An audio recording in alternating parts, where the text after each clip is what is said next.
যদি রাত 2টোর সময় আপনার চোখ খোলে এবং আপনি নিজেকে একটি উড়ন্ত প্লেনে দাঁড়ানো অবস্থায় পান আর আপনার পরনে একটি নীল রঙের ইউনিফর্ম থাকে, তাহলে আপনাকে কেবিন ক্রু চাকরির জন্য বেছে নেওয়া হয়েছে। এই ফ্লাইট নাম্বার CT-204 এবং যদি আপনি এটা থেকে জীবিত বেরোতে চান তাহলে এই নিয়মগুলো খুব মন দিয়ে মেনে চলুন। নিয়ম 1, যদি সিট নম্বর C003-তে একজন যাত্রী বসে থাকে যে অনবরত মাথা নাড়াতে নাড়াতে গুনছে, তাহলে তাকে প্রতি 30 মিনিট অন্তর মনে করিয়ে দিতে হবে যে সে কতদূর গুনেছে। যদি তার গণনা ভুল হয় তাহলে আপনার যান বিপদে পড়তে পারে।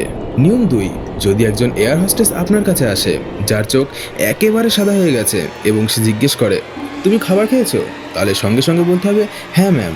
যদি তুমি 1 সেকেন্ডও দেরি করো তাহলে সে তোমাকে যে খাবার দেবে সেটাই খেতে হবে, সেটা জীবিত হবে এবং তুমি যদি সেটা না খাও তাহলে তোমার বাঁচা মুশকিল।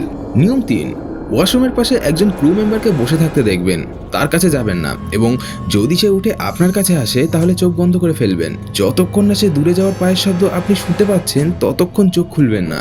নিয়ম 4, রাত 3টের সময় ককপিট থেকে পাইলট বেরিয়ে আসবে, কিন্তু মনে রাখবেন তার চেহারা পিছন দিকে ঘোরানো থাকবে। সে শুধু আপনাকে একটি লাইন বলবে, এভরিথিং ফাইন, শুধু ইয়েস ক্যাপ্টেন বলে নিচের দিকে তাকিয়ে থাকবেন। যদি সে আবার একই প্রশ্ন করে তাহলে এর মানে প্লেন আর কখনো ল্যান্ড করবে না।